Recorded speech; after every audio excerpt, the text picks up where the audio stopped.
O tema de hoje, a esperança para o ferido.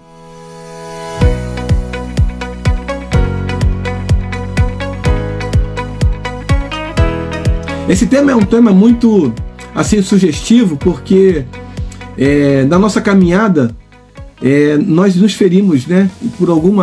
Em algum momento a gente entra em alguma batalha, e eu sempre costumo dizer que é impossível, note, é impossível entrar numa batalha e não sair ferido. E aí, quando eu falo não sair ferido, você pode até dizer assim, não sai ferido, pode até não sair ferido fisicamente, mas com certeza, de alguma forma você vai se ferir, você vai se desgastar. Então, uma pessoa, quando entra numa batalha, um soldado, né, falando de guerra, a gente vai entender que ele vai sair ferido de alguma forma, fisicamente, emocionalmente. O desgaste mental, o desgaste vai ser de alguma forma, e ele vai sair ferido. O ferimento é certo. Eu busquei aqui no Google, né? Só você dar um Google, vai aparecer o significado da palavra aflição, né?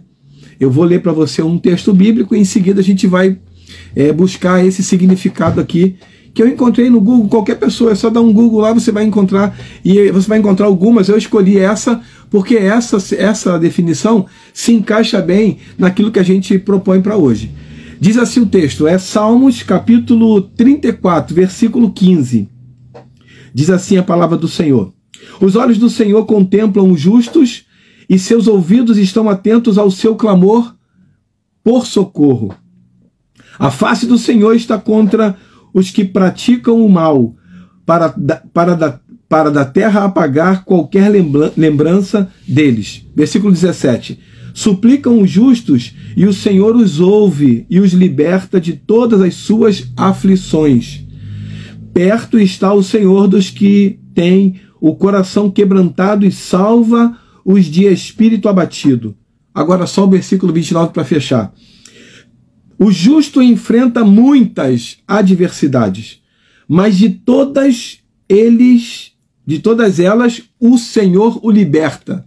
Entenda que nesse versículo aqui, a gente leu 5 versículos, mas eu vou iniciar falando desse aqui.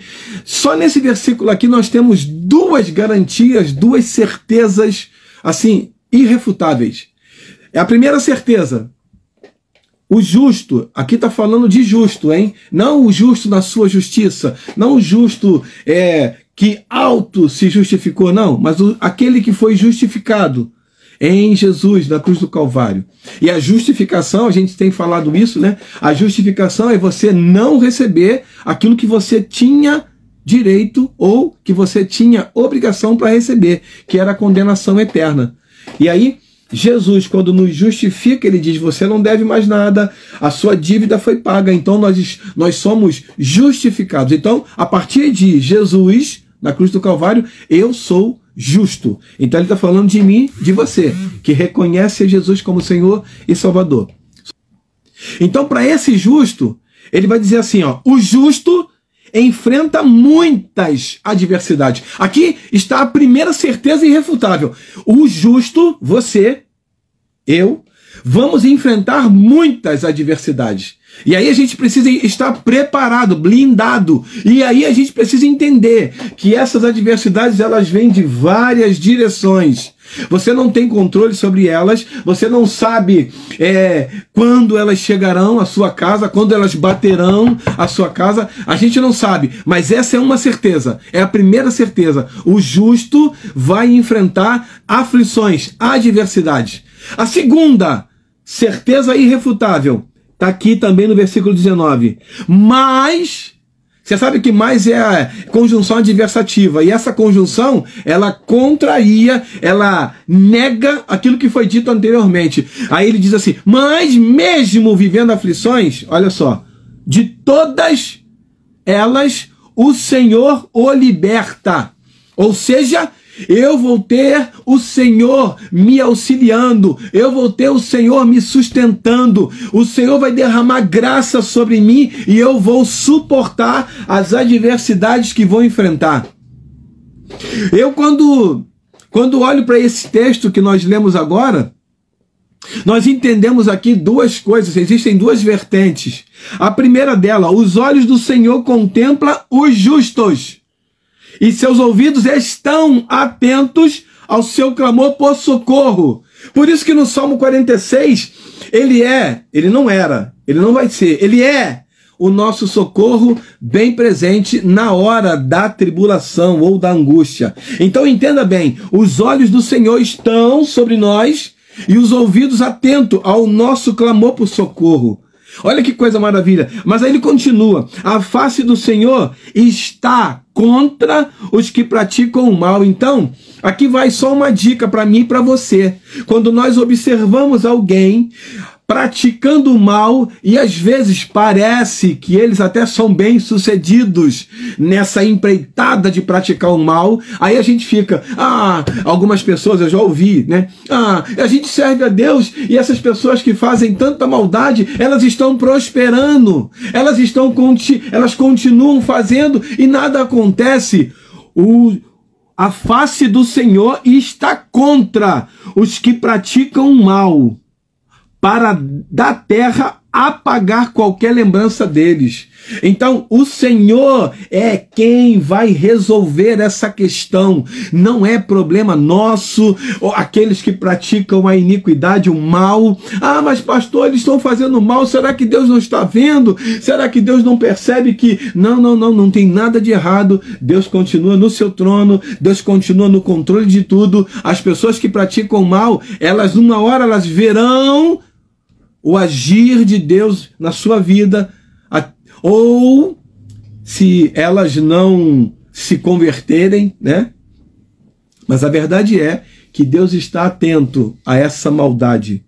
Aí, no versículo 17 diz: suplicam os justos e o Senhor os ouve e os liberta de todas as aflições. Como eu disse para você, eu procurei no Google aqui o significado de aflição. Eu vou ler para você porque eu escrevi exatamente do jeito que está lá no Google. E se você quiser dar um Google, você vai ver exatamente isso. Porque aqui, nessa definição, existem outras, mas nessa definição, ela cabe exatamente para nós aqui, nessa live. Olha só, o que diz o significado de aflição. É um sentimento de agonia, sofrimento intenso, preocupação ou desassossego. Agora perceba, por alguma coisa, por alguma causa ou coisa em que vai afetar a vida. Agora aqui você vai entender, direta ou indiretamente, ou seja, agonia, ela pode ser porque eu fui atingido diretamente, ou essa agonia pode acontecer, essa aflição pode acontecer porque atingiu alguém que eu amo, alguém que não está aqui comigo agora, mas que eu amo, está próximo, está longe, mas eu amo. Então, a aflição que nós porventura possamos passar, ela pode estar ligada diretamente a nós ou pode estar ligada indiretamente a nós, como eu falei aqui, afetando alguém da nossa família, afetando alguém do nosso relacionamento. E aí eu vou entender essa palavra. O justo enfrenta muitas adversidades. Pode ser que você não esteja enfrentando hoje alguma adversidade diretamente, mas pode ser que haja na sua família alguém que você ama, alguém que está um pouquinho distante, mas que você ama e está vivendo um drama, e isso está causando aflição em você. Então, a primeira forma de nós vivermos essas aflições, essas adversidades, é quando eu e você sofremos diretamente. Quando eu e você sofremos diretamente, nós estamos sofrendo a adversidade, seja ela na área financeira, na área emocional, na área física, um diagnóstico médico, uma crise no casamento, filho ou filha nas drogas, ou na prostituição, ou na bebida, assim, fazendo coisas assim absurdas que você fica até com vergonha, né? Então, pode ser em qualquer área. Mas essa aflição, em algum momento, ela vai chegar. Agora, pode ser que chegue através de uma crise financeira diretamente, ou pode ser que chegue indiretamente através de alguém. Mas a verdade é que eu e você vamos viver, vamos enfrentar muitas adversidades. Eu e você vamos viver situações que vão trazer desconforto para nós, dentro do nosso peito, na alma, vai trazer desconforto, sofrimento. Em alguns momentos nós vamos derramar lágrimas por causa de algumas situações que vamos viver. Mas como nós anunciamos o tema dessa live, há esperança para o ferido.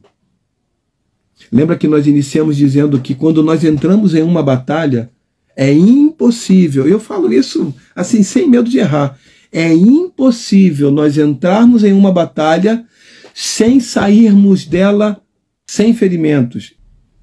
Talvez você esteja nesse momento vivendo esse drama. Você está ferido, ferida, mas a verdade é que de todas elas, e começa com mais, né? Mas de todas elas, o Senhor o liberta. Essa é a segunda certeza que nós temos. O Senhor vai estar conosco. No livro de João, capítulo 16, versículo 33, eu vou ler para você, diz assim: eu vos preveni sobre esses acontecimentos para que em mim tenhais paz. Olha só Jesus falando. Olha só o que Jesus fala. É interessante, ele começa dizendo, eu vos preveni. É uma prevenção. Ele não disse, ele não fez nada, ou nada aconteceu assim. Ih, aconteceu, não. Houve uma palavra de prevenção da parte de Jesus. Neste mundo sofrereis tribulações. Mas, olha só o mais aí entrando em ação de novo. Mas tende fé e coragem.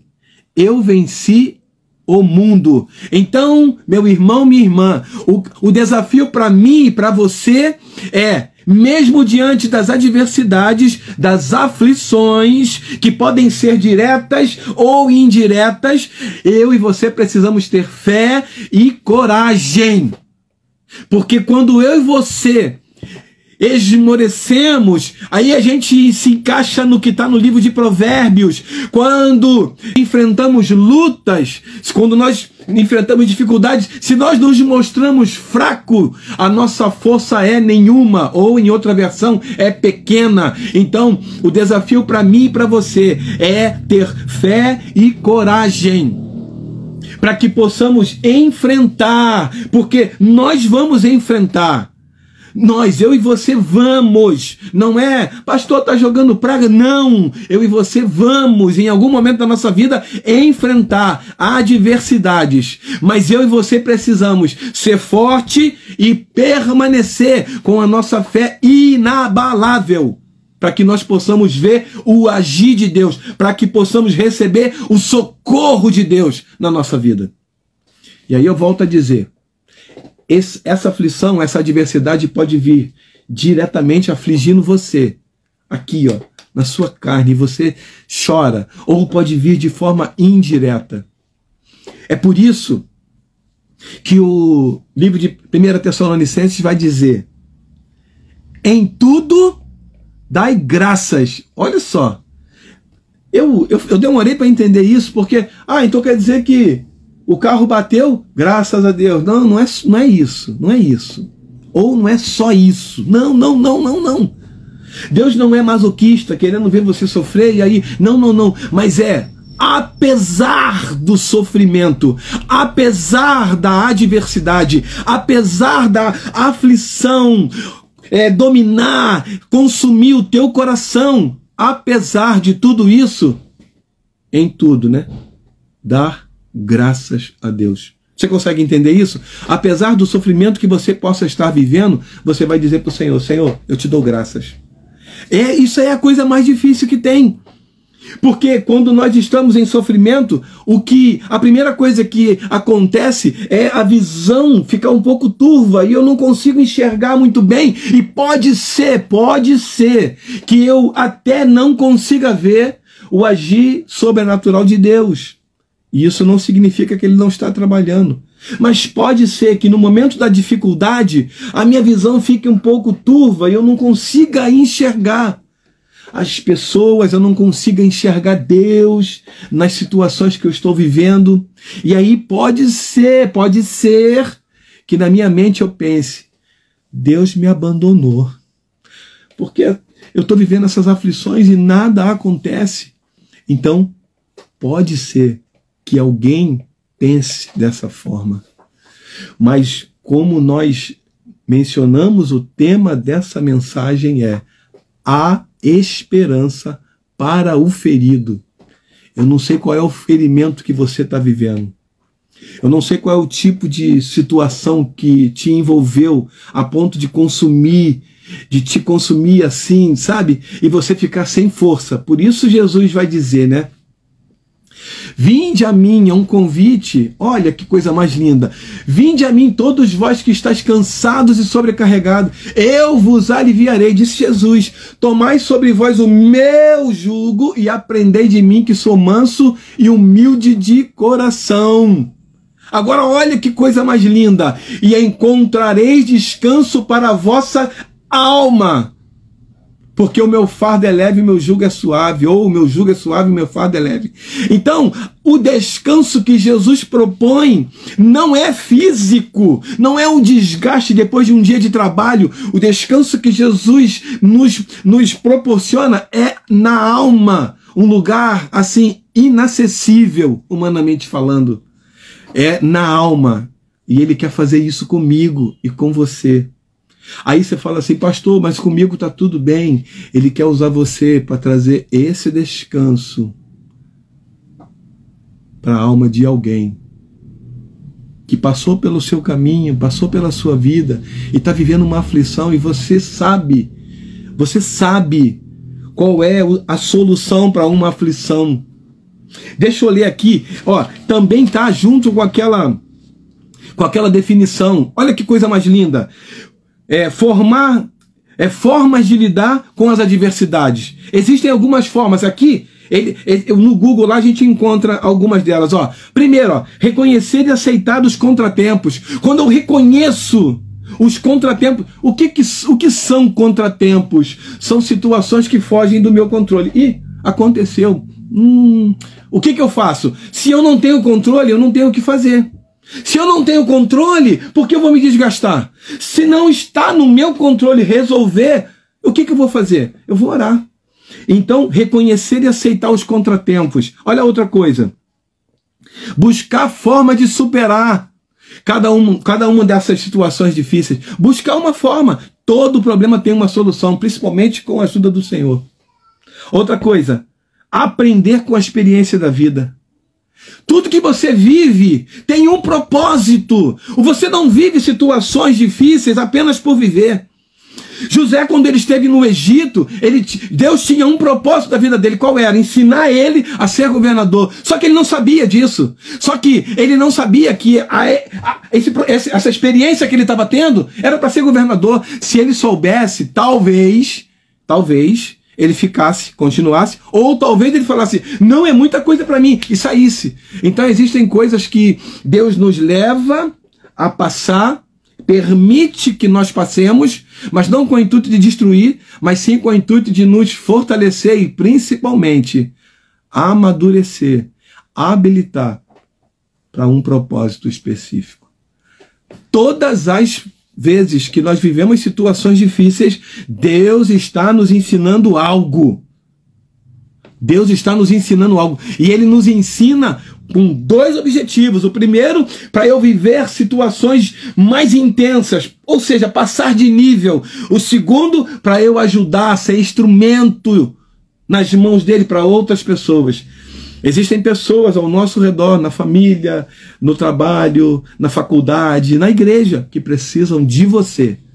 E Deus quer usar você. Existem pessoas que precisam especificamente de você. Porque é você quem vai estar no seu trabalho. Eu não vou estar no seu trabalho. É você quem vai estar na sua faculdade. Eu não vou estar lá na sua faculdade. Então Deus vai usar você como instrumento poderoso. E nesse momento, a gente entende que a esperança para o ferido não está na nossa força, não está nos nossos recursos, não está no nosso conhecimento, não está na nossa habilidade, mas está no Senhor, o Todo-Poderoso. Ele é a nossa fortaleza. Ele é o nosso socorro bem presente na hora da angústia. Amém? Há esperança para o ferido. Então, há esperança para você ou para quem está vivendo uma diversidade muito grande e está trazendo aflição para o seu coração. Há esperança, há esperança. E a esperança não está no nosso dinheiro, eu falei aqui, a esperança não está no nosso conhecimento, não está na nossa força. Fortalecei-vos no Senhor e na força do seu poder. Quando Paulo explica isso, quando Paulo escreve isso para a igreja de Éfeso, ele está dizendo que existe uma força que supera infinitamente mais a nossa força. E é sobre essa força que Paulo está falando. Eu vou me revestir, não da minha força, eu vou me revestir da força do Senhor. E nele eu vou conseguir superar as minhas adversidades. Há esperança para o ferido. Amém? Deus abençoe a tua vida em nome de Jesus.